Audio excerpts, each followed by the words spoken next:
अधिवृक्क ग्रंथि। 7वां पॉइंट है अधिवृक्क ग्रंथि। हमारे शरीर में प्रत्येक वृक्क के अग्रभाग में एक स्थित एक जोड़ी अधिवृक्क ग्रंथियां होती हैं। एक जोड़ी अधिवृक्क ग्रंथियां होती हैं। ग्रंथियां दो प्रकार के ऊतकों से निर्मित होती हैं। ग्रंथि के बीच में स्थित ऊतक अधिवृक्क मध्यांश और बाहरी ओर स्थित ऊतक अधिवृक्क बलकुट कहलाता है। अधिवृक्क मध्यांश दो प्रकार के हार्मोन स्राव करता है, जिन्हें एड्रेनलिन या एपिनेफ्रिन और नॉरएड्रेनलिन या नॉरएपिनेफ्रिन कहते हैं। इन्हें सम्मिलित रूप में कैलेकालमिनस कहते हैं। एड्रीनल और नॉरएड्रेनल किसी भी प्रकार के दबाव या आपातकालीन स्थिति में अधिकता में तेजी से स्रावित होती हैं। इसी कारण को आपातकालीन हार्मोन या युद्ध हार्मोन या फ्लाइट हार्मोन कहते हैं। ये हार्मोन सक्रियता, तेजी से आँखों की पुतलियों के फैलाव और रोंगटे खड़े करना, पसीना आदि को बढ़ाते हैं। दोनों हार्मोन हृदय की धड़कन, हृदय संकुचन की क्षमता और श्वसन दर को बढ़ाते हैं। कैटेकोलएमीन ग्लाइकोजन के विखंडन को भी प्रेरित करते हैं, जिसके परिणाम स्वरूप रक्त में ग्लूकोज का स्तर बढ़ जाता है। साथ ही ये लिपिड और प्रोटीन के विखंडन को भी प्रेरित करते हैं।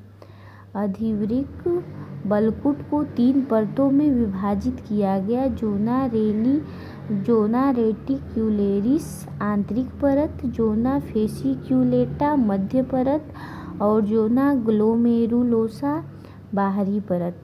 अधिवृक्क बलकुट कई हार्मोन का स्राव करती है, जिन्हें सम्मिलित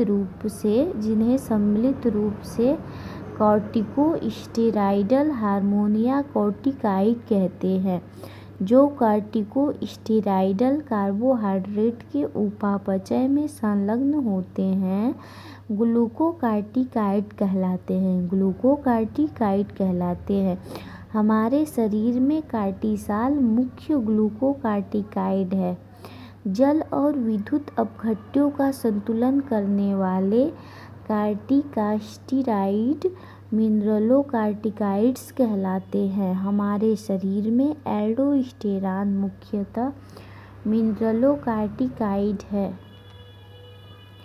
ग्लूकोकार्टिकॉइड्स ग्लाइकोजन संश्लेषण, ग्लूकोनियोजेनेसिस, वसा अपघटन और प्रोटीन अपघटन को प्रेरित करते हैं तथा एमिनो अम्लों की कोशिकीय ग्रहण और उपयोग को अवरोधित करते हैं। कॉर्टिसाल हृदय संवहनी तंत्र के रखरखाव तथा वृक्क की क्रियाओं में भी संलग्न होता है। ग्लूकोकार्टिकॉइड एक विशेष रूप से कार्टिसाल प्रतिरोध प्रक्रियाओं को प्रेरित करता है तथा प्रतिरक्षा तंत्र की प्रक्रिया को अवरोधित करता है। कार्टिसाल लाल रुधिर कणिकाओं के उत्पादन को प्रेरित करता है। कार्टिसाल जो होता है लाल रुधिर कणिकाओं के उत्पादन को प्रेरित करता है। एल्डोस्टेरॉन मुख्यतः वृक्क नलिकाओं पर कार्य करते हैं और सोडियम सोडियम एवं जल के पुनर्अवशोषण तथा पोटेशियम के व फास्फेट आयन के उत्सर्जन को प्रेरित करता है। इस प्रकार एल्डोस्टेरॉन वैद्युत अपघट्यों, शरीर द्रव्य के आयतन, पराशरणीय दाब और रक्त दाब को बनाए रखने में सहायक होता है। एड्रीनल बलकुट द्वारा कुछ मात्रा में एड्रीनोजेनिक स्टेरॉइड का भी स्राव होता है, जो यौनारंभ के समय अच्छी रोम, जघन रोम तथा मुख आनन रोम की वृद्धि में भूमिका अदा करते हैं।